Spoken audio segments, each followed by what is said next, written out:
৩ বছরের বাচ্চার প্রতিদিন কত ঘন্টা ঘুম প্রয়োজন?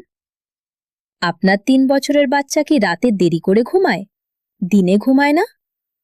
আজ জানবেন ৩ বছরের শিশুর প্রতিদিন কত ঘন্টা ঘুম দরকার এবং কম ঘুমালে কি সমস্যা হতে পারে। ১.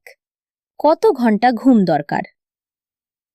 সাধারণত ৩ বছরের একটি শিশুর দিনে মোট ১০ থেকে ১৩ ঘন্টা ঘুম প্রয়োজন। এর মধ্যে রাতে ৯ থেকে ১১ ঘন্টা, দিনে ১ থেকে ২ ঘন্টা ঘুম হতে পারে। ২.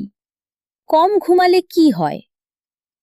বাচ্চা বদমেজাজি হয়ে যায়, খেতে চায় না, মনোযোগ কমে যায়, দ্রুত ক্লান্ত হয়, রোগ প্রতিরোধ ক্ষমতা কমে যেতে পারে। ৩. ভালো ঘুমের জন্য কি করবেন? প্রতিদিন একই সময়ে ঘুম পাড়ান। রাতে মোবাইল, টিভি কম দিন। ঘুমের আগে হালকা গল্প বলুন। রুম শান্ত ও অন্ধকার রাখুন। রাতে ভারী খাবার কম দিন।